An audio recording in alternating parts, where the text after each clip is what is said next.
Let's call this May 14th meeting of the Eugene Planning Commission order. Good evening, everyone. Thank you for your attendance and interest tonight. Looks like we have a bunch of students from the U of O Planning Department. Oh, very good. Okay. We'll do our best to act intelligent tonight so you can go back and report on what a sharp local planning commission you've got, okay? Speak for yourself. It's already lost control.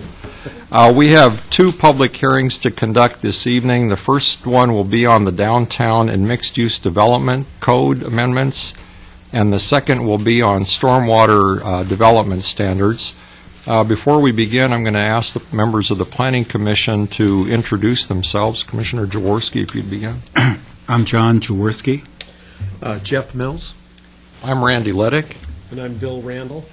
Rick Duncan. And absent this evening are John Belcher and Steve Baker. We also have with us a number of staff members. We have Alyssa Hansen and Carolyn Burke from the Planning Department, Christy Brown from Building Permit Services.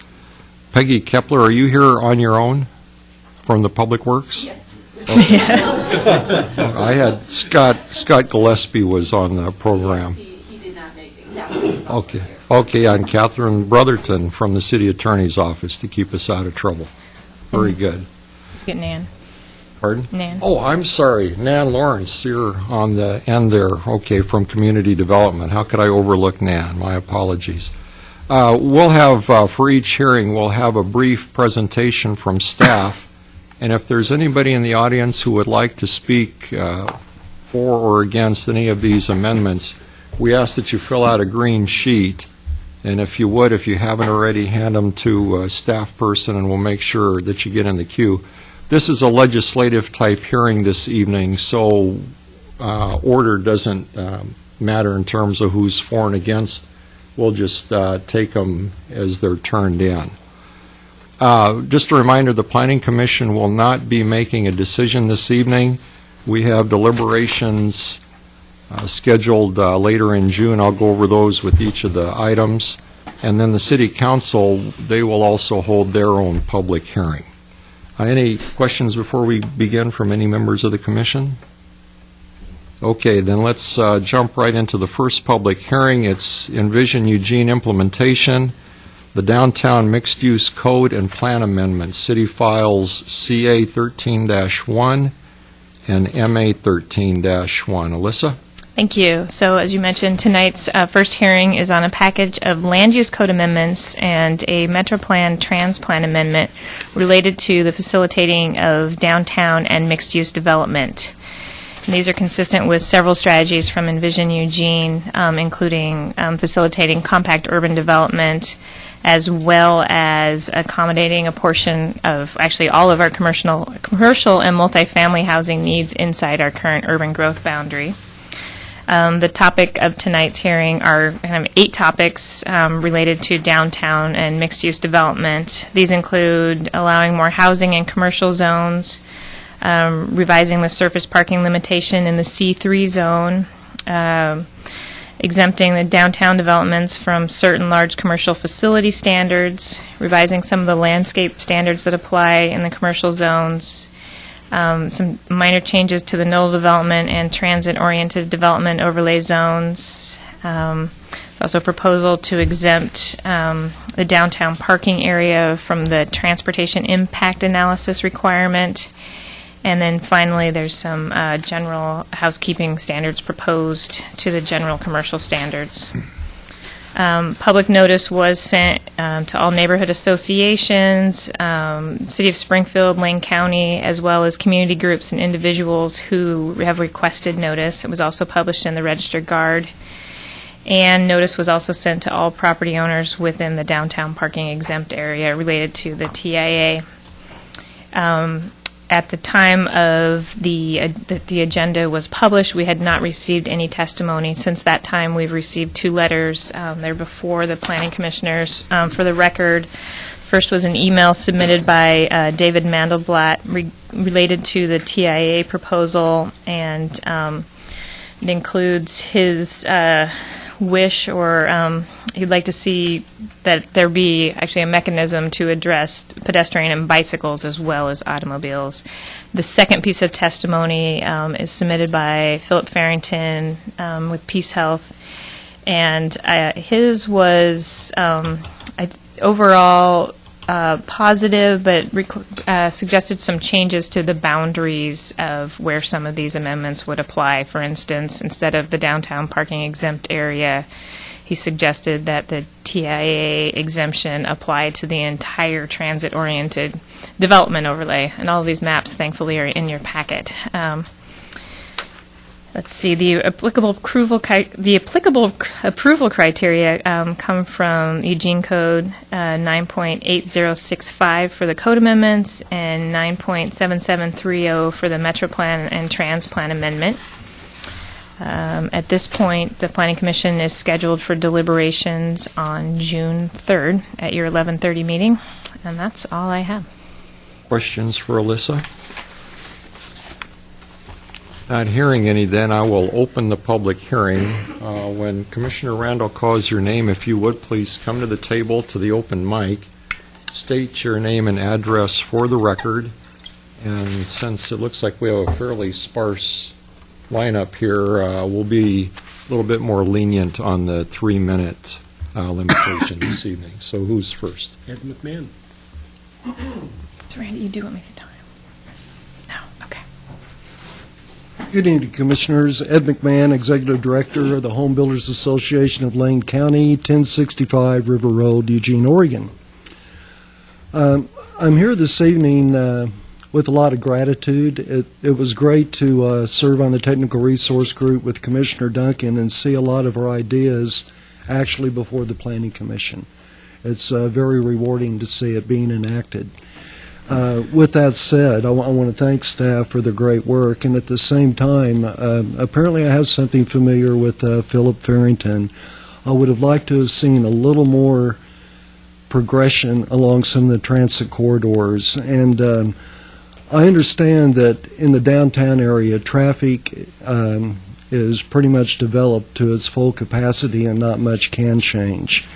And I understand that along River Road and some of our other transit corridors, that's not the case, and we need to be careful. But I also believe that there are opportunities on some of our transit corridors, Colberg Road and some others, that could have been added and the transit or the traffic impact analysis eliminated. Had that happened, I feel like it would have encouraged an opportunity siting opportunity. And now that opportunity siting is being dusted off, I want you to know that I'm very grateful of that as well, and look forward to that progressing. But in short, very, very pleased to see these before you, looking forward to them coming before council. Please consider maybe expanding the boundaries a little bit in some of the appropriate areas. Thank you. Thank you, Mr. McMahon. Next is Richard Herman.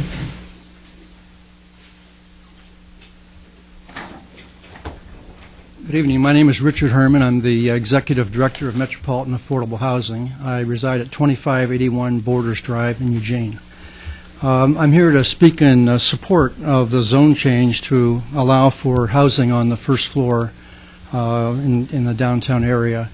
Metro, as you may or may not know, built Westtown on 8th, and it's been a very successful project for us, but the biggest challenge we had was the commercial space. And as you know, we built that with tax credit dollars, so you have an outside investor coming from outside the state that provides the equity money to make it possible. And the commercial space was required at Westtown. We got a bit creative with it and have what we call live-work units, which we modeled after Portland, where we have to have commercial space on the first floor, but we have a loft studio apartment above it so someone can live there. But we had a difficult time leasing them up, and because there's not really a big demand currently for commercial space downtown, especially on West 8th Avenue, we were required by the investor to guarantee that, Metro to personally guarantee it. So we are currently leased up, but 2 of those are our units, and we are also subsidizing some of the rents on the others. So it's really more of a long-term, I think it'll be viable, but to have the option of making it all residential is important. The final thing I'd say is that in terms of why is it complicated, from the investor standpoint, we have to separate it. We can't use the tax credit investment dollars to build for construction, so we have to separate it. I shouldn't say for construction. We can use it for construction. We can't use it to get tax credits on it. So we have to come up with the money for other ways for the construction. And secondly, on an ongoing basis, we have to manage it separately. We have to report financially separately on it. And it just makes the transaction complicated. So it'd be very helpful to have the option to have residential on the first floor as well. Thank you, Mr. Herman. Next, Janine Parisi. Hi, thank you. I want to take an opportunity to thank you for Name and address, your... please. Janine Parisi. I work for eWeb. We're at 500 East 4th Avenue in Eugene. And as a staff member at eWeb, just want to take the opportunity to thank you for the hard work you did on our code amendment proposals for the riverfront property. And I would say, as a person who's been watching this unfold, it really takes a special kind of person to spend a sunny Sunday night or afternoon delving through that code work. So thank you for being the kind of people who are willing to do that. And the work that you did really, I think, ended up with a better product for us. And I appreciate that diligence that you took to fine-tooth comb and work through it very carefully and make sure we have the best product possible. So thank you for that. And I'm also here because I want to support the staff work on the proposed downtown amendments. It seems very timely to me at a time when I was just at the council last night and we were talking about changes to the MUPD and trying to raise the bar for financial incentives for downtown, that here we have an opportunity to do something else that kind of adds to the toolbox. We talk a lot about streamlining and simplifying code, but I'd say it's probably not as easy as it sounds. It sounds like a no-brainer, but it's probably harder to do than the idea of, let's make it simpler to develop or easier or streamline. And the work that I've seen so far just really seems like a serious effort in that regard, and I applaud our efforts and would really like to see that move forward.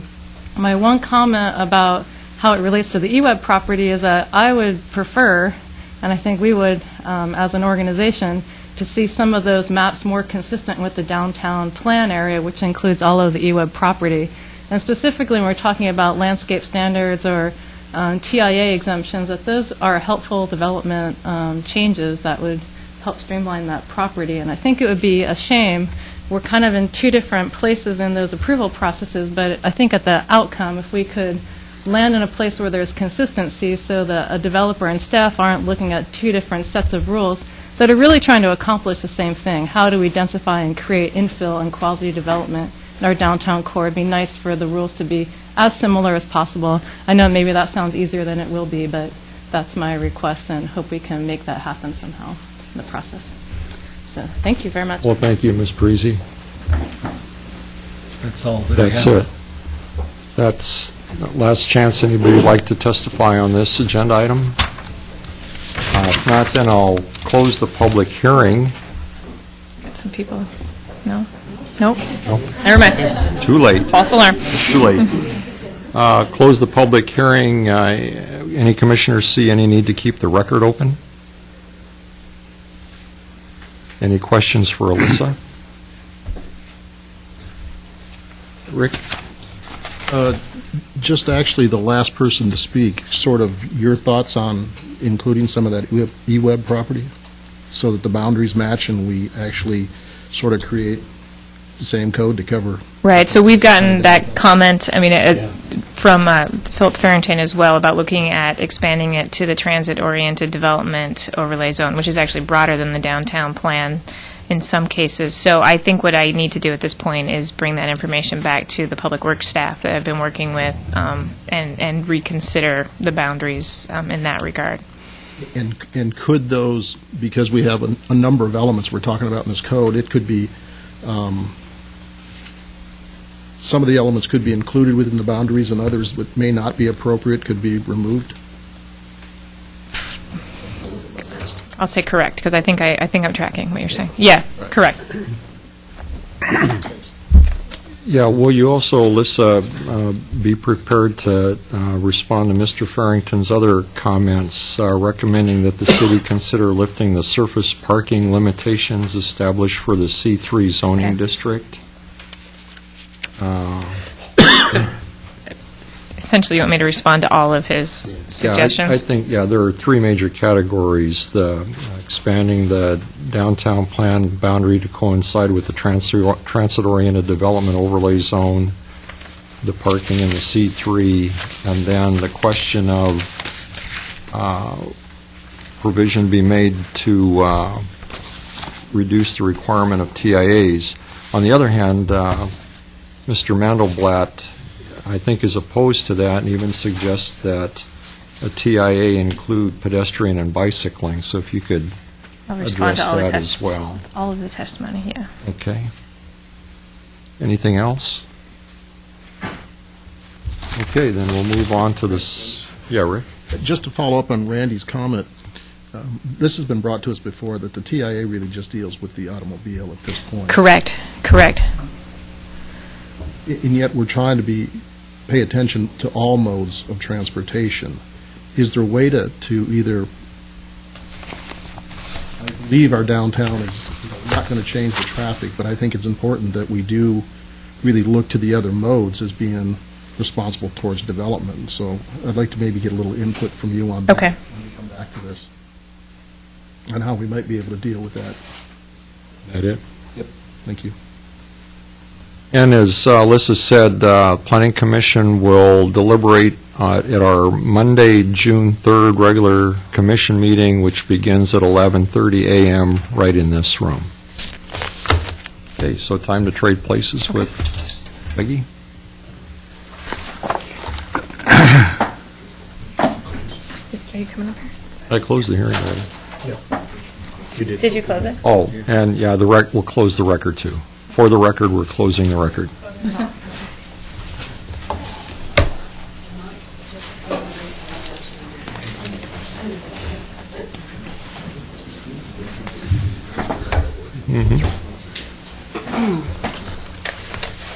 Are you set? Yeah. Okay. Second public hearing this evening is on Stormwater Development Standards Code Amendments. That's City File CA 13-2. Peggy Kepler, and it looks like Catherine Brotherton is, Here to lend a hand if you need it. okay, very good. Keep us out of trouble, That's Catherine. right. All right. So just as an introduction, changes to the stormwater standards are being proposed in response to stricter federal and state water quality regulations, which must be implemented by January 1st of 2014, as outlined in our NPDES permit, which is also called the city's municipal stormwater permit.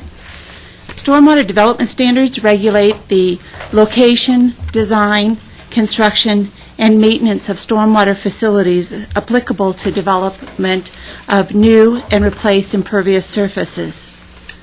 The current stormwater development standards required by the Federal Clean Water Act and the city's municipal stormwater permit have been in place since July of 2006.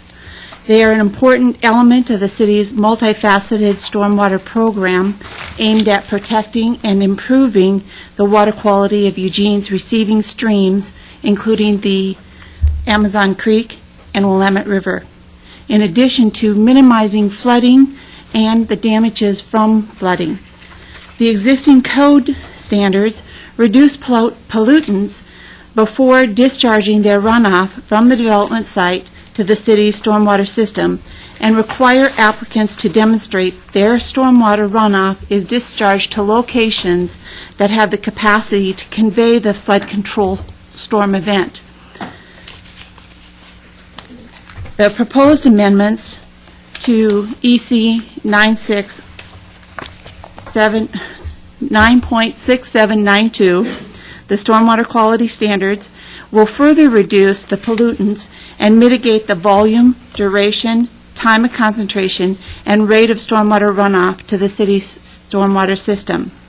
The proposed code amendments to EC 9.6791, flood control, clarify how to demonstrate that the estimated post-development runoff flows will be discharged into stormwater facilities that have the capacity to take the estimated runoff, but do not change the level of flood protection or require additional analysis by applicants. Flood control standards have been consistently required to demonstrate that stormwater runoff from impervious surfaces will be discharged to an approved stormwater facility that has the capacity for those increased flows. This ensures that we are maintaining a level of flooding protection and that our infrastructure is sized appropriately. Stormwater quality facilities are smaller size than the flood control facilities because stormwater quality facilities are required to capture and treat 80% of the annual stormwater storm events. In Eugene, we know that 80% of our storm events are classified as being between a 1 and 2 year storm event. So these facilities are much smaller. They do their treatment before their discharge to a larger capacity system where the flood control storm events are between a 5 and a 10 year storm event, depending on the size of the watershed area. While the proposed code has been made available for public review and comment, we are having the meeting here tonight so that we can gain more testimony and comments and questions so that we can clearly look at the entire code proposals and prepare a code that we can implement. We have also received testimony so far from Mr. Close and also Gordon Anslow, and that was provided with the Planning Commissioner's agenda packet last week. I've also received a telephone call from Ed McMahon and asking us to consider looking at the exemption for residential development in the water quality section. Our current code, when it was prepared in 2006, exempted residential housing from needing to, if you had an existing lot, they weren't required to do any treatment of their stormwater runoff. The new stormwater permit requires more on-site management and treatment of all impervious surfaces. So the new requirements are looking at requiring treatment of stormwater runoff from all impervious surfaces over 1,000 square feet. And it'll be done in a hierarchy. So the first level of protection would be through infiltration, the second level is filtration, and the third level would be through mechanical treatment. Our goal is to reduce the volume of runoff that leaves the site going into the city's system. We are allowing the third priority because we do have a number of areas that have zero lot line standards, so they can build out the entire lot. We are not making any changes that would stop anybody from building to the extent of what the zone already allows. They can do mechanical treatment. We are also working in adjacent to the code development here for stormwater standards, providing some incentives, financial reductions, discounts on the stormwater SDC charges, which are system development charges, that will be provided for anyone that does the filtration or infiltration types of treatment, because both of those areas, while they have different levels of additional or removing stormwater from the system and reduces our need for larger capacity systems, both of those options do put less of a need on the city to continue larger capacity systems, so they would be qualified for a discount in their stormwater development charges. And I think that's probably enough to get started with the testimony. General questions for Peggy from the commission? Oh, yes. Okay. And I will say that regarding the testimony that we received, we will be including all of those responses in the deliberation AIS for the June 17th meeting. Okay. And in that packet, we will also give you a modified ordinance so that any responses that we receive that need to adjust the ordinance that you saw in this packet can be made with the next one. We have seen that we had staff missed a code requirement for planned unit developments. We requested that we delete EC 9.8320, Section 9. In that subsection, it required that some additional stormwater analysis for planned unit developments, which now with the new code proposals in the stormwater development standards, it seems like it may be an overlap of work for applications. But what we missed is that requirement is also for the needed housing section of planned unit development. So we'll be deleting that one also. Peggy, in that regard, whatever ordinance you bring to us with those changes, would you color code those somehow differently from the red or the black Right. lines or whatever, so we can tell what changes you've affected since the last time we met? The AIS will have a separate section that identifies each one. Okay. All right, with that, then, we'll open the public hearing on this item, and once again, let me invite you to step forward to the open mic. If you would, state your name and address for the record, and once again, I think we can be a little loose with the 3-minute time limit, but let's not go more than 3 hours, Mr. Close. But I get paid by the hour. The first one is Ed McMahon.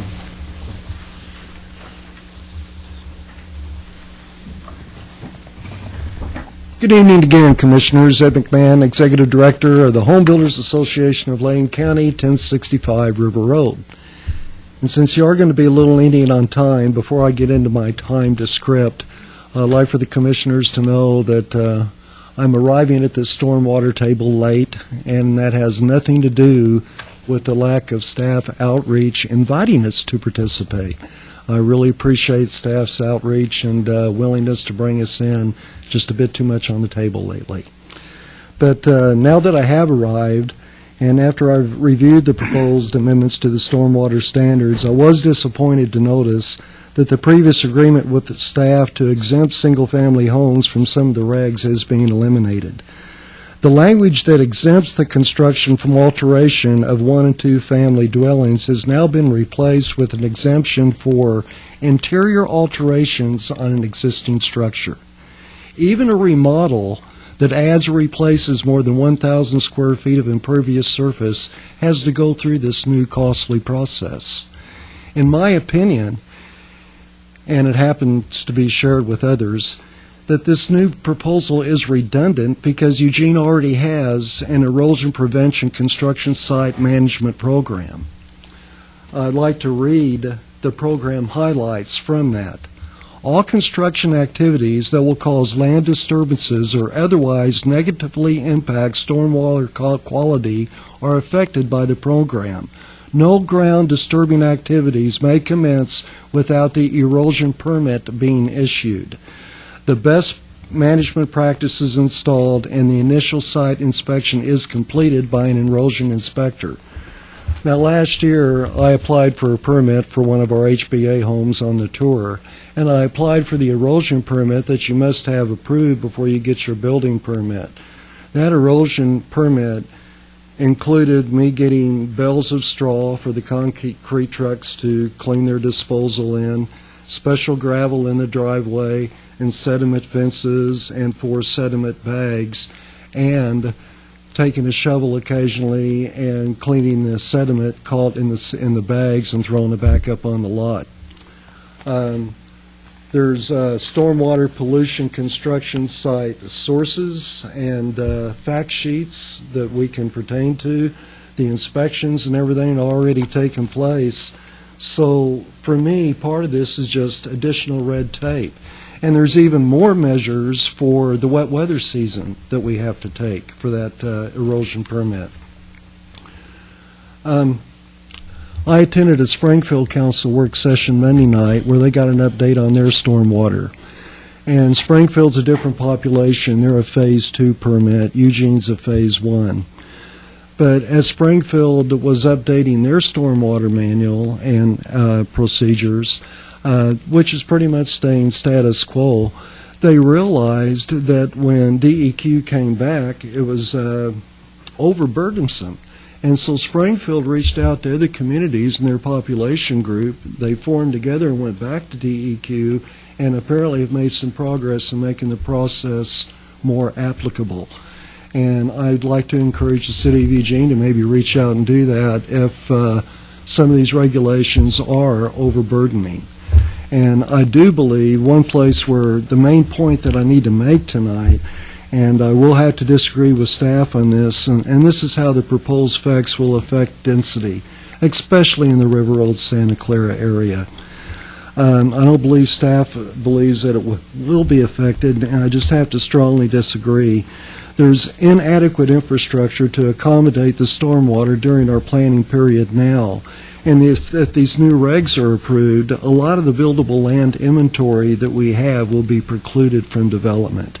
I can show you some sites in River Road right now where we have a density of 5 units per that site, and right now no units can be developed because there's no stormwater infrastructure to serve the site. I firmly believe that Public Works and staff can calculate the debit to buildable lands inventory due to limited stormwater capacity, and I encourage them to do so because I believe it's going to be a significant debit to our buildable land inventory. And after speaking with several concerned citizens and coming to this table late and being at the low end of the learning curve, I would like to suggest that you leave the record open for another week. I know some other people would like to testify that I talked to today, and I understand that I have a lot more to learn.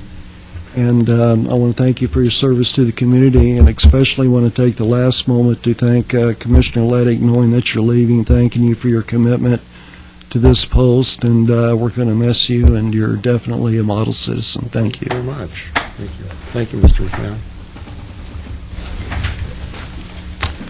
Next one is Bill Close. Thank you, staff, members of the commission. My name is Bill Close, 375 West 4th Street, Suite 204 in Eugene. Speaking tonight on behalf of the Home Builders Association, I'd like to thank you for my 3-hour time limit. I'd like to thank staff for including my earlier testimony in your packet materials. I don't remember what that was about, but I'm sure it was very thoughtful. I hope it was some time ago that I submitted it. Not yesterday. I'd be in trouble. It took me 3 hours to read it. Okay.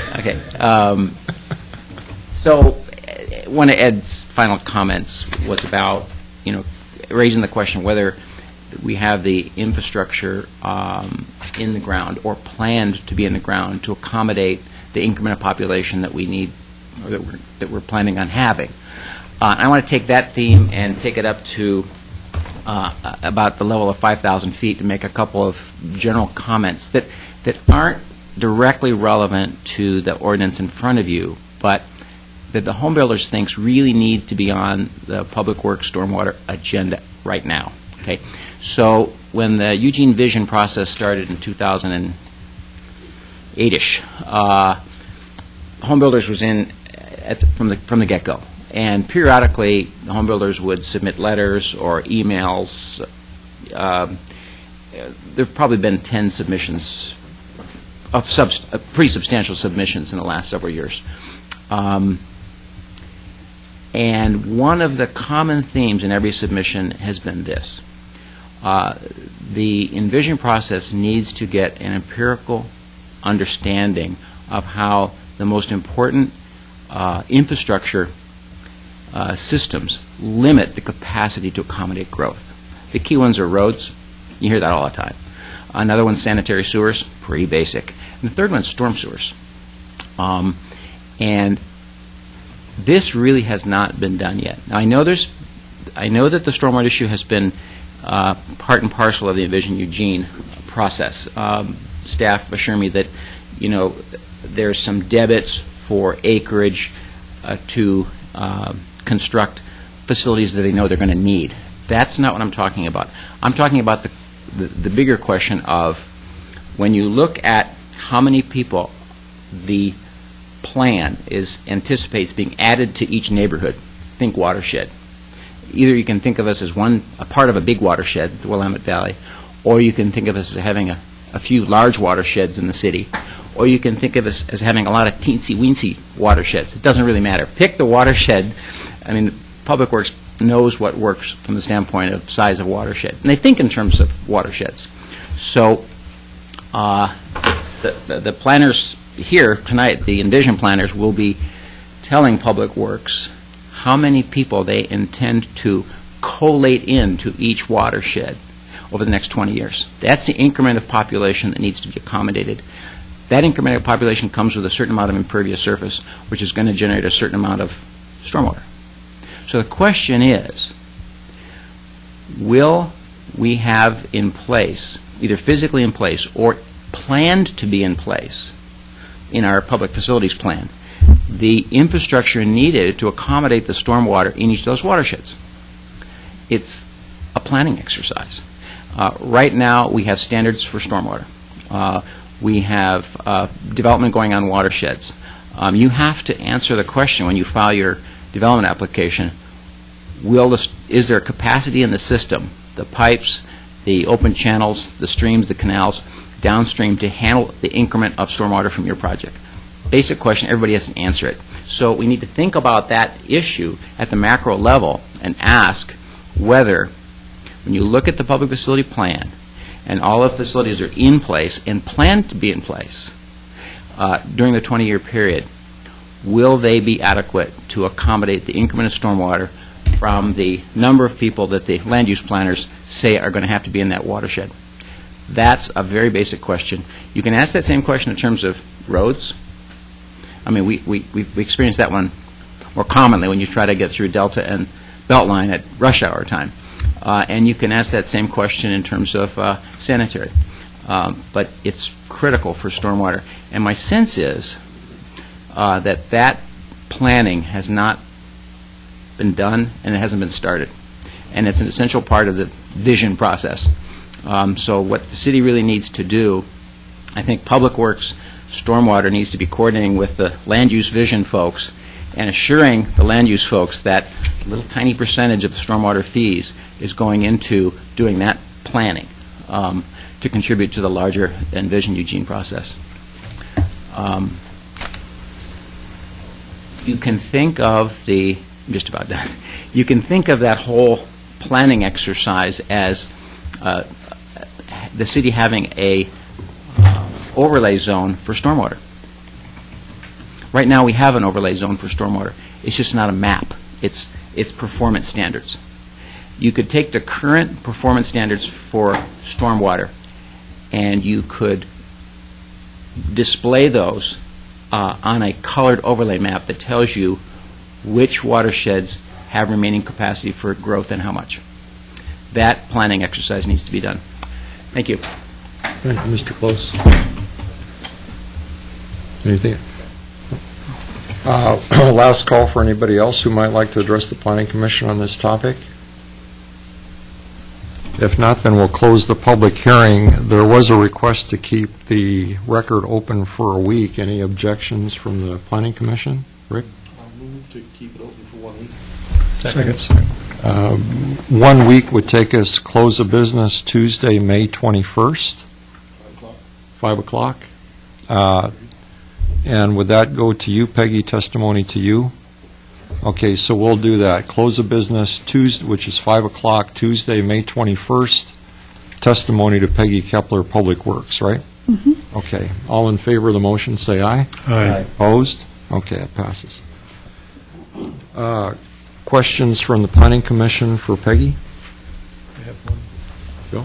Mr. Anslow had made some comments in his letter, and one was regarding using the word green in the definition under 9.6792, and it does talk about implementing low-impact development and green infrastructure.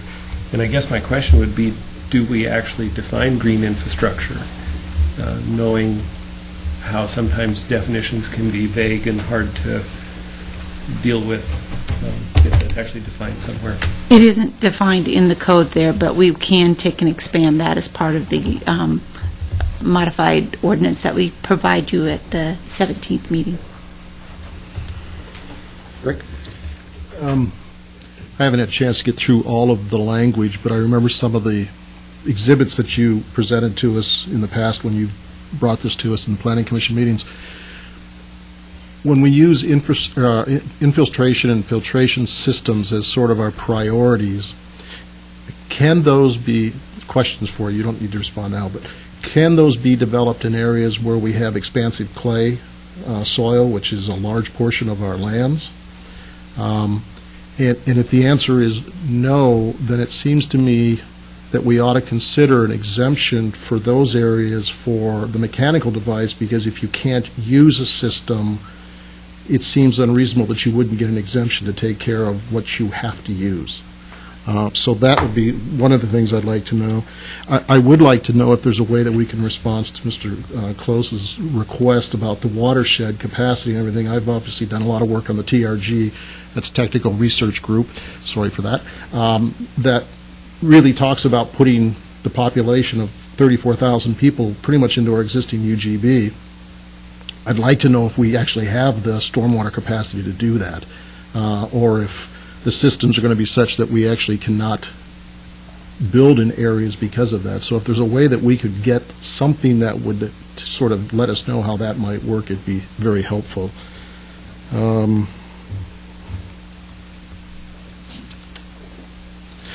Secondly, in doing the stormwater work to date, in talking about the different, the three approaches that are being proposed, has staff looked at the soil conditions to understand how well that these systems can actually function within our city? If we get to a point where they really can't function, then have we come up with a correct solution? So I'd like some input on that. Thanks. Can I go? Thank you. Absolutely.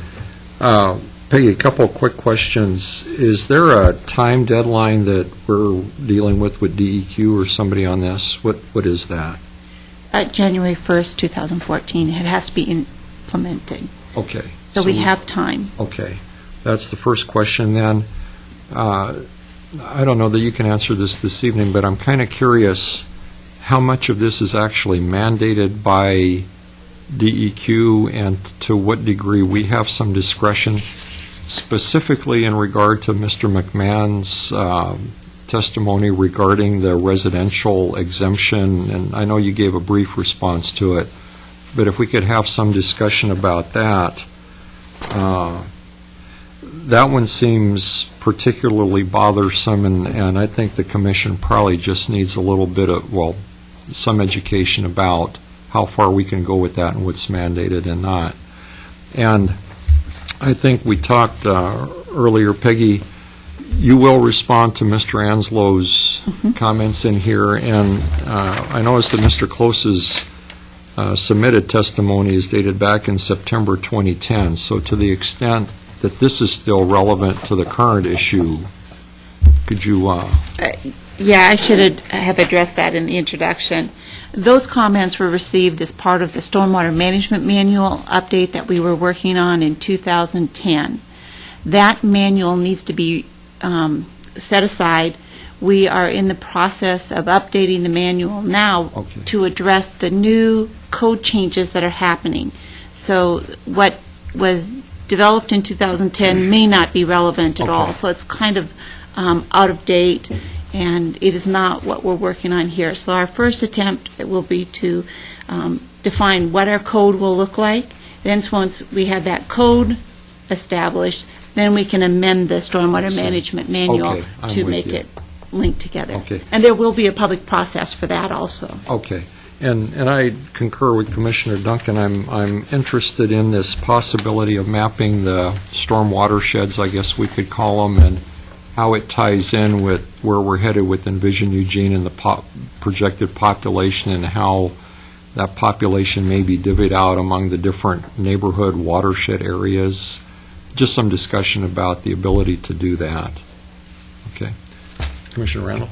Well, actually, Commissioner Leddick, you took my my thunder. Oh, on that one. sorry. I was going to ask about the existing lots in residential and just more information related to that and the requested exemption there.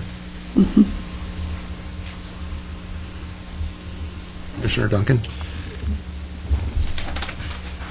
Out of curiosity, since part of our, and actually the prior public hearing talked about trying to get more density into our downtown core,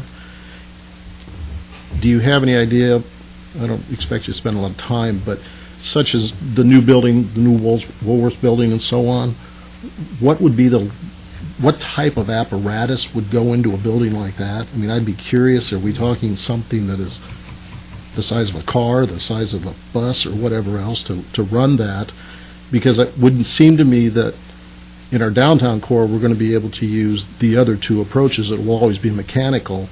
And again, going back to one of my earlier comments about the exemption, if we're trying to entice people to do something downtown, it seems to me to burden them with large mechanical processes could be very challenging to do.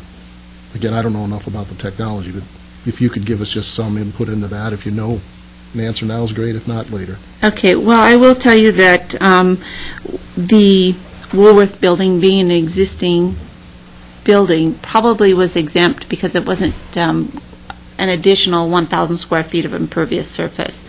The LCC structure across the road here, being a new structure, did do mechanical treatment, and they would still have that ability to do that. The facility is a treatment manhole that is there, and it didn't impact the footprint of that building, but it doesn't allow.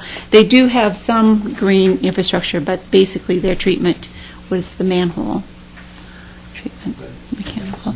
So we'll see a lot of that in the downtown area because of the full build-out area is gone. Sure.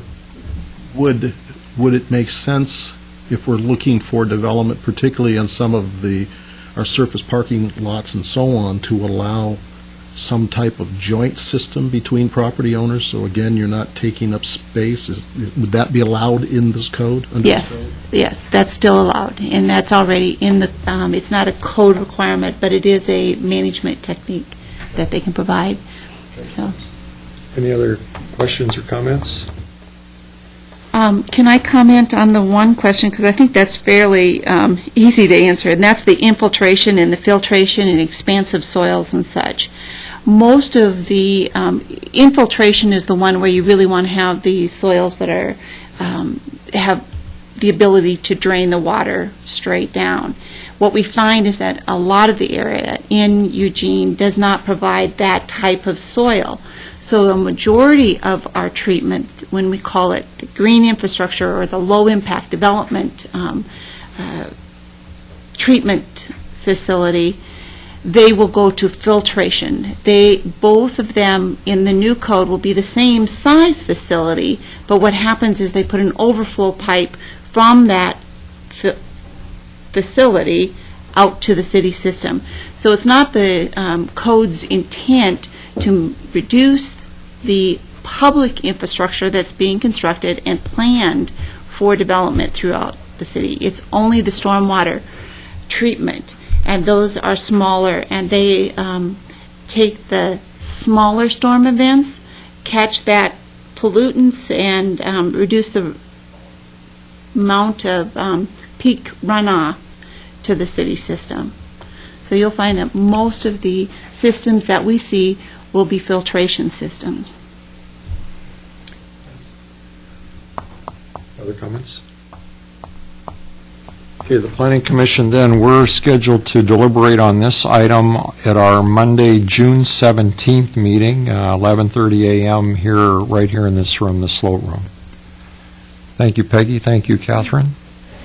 I said so. Don't.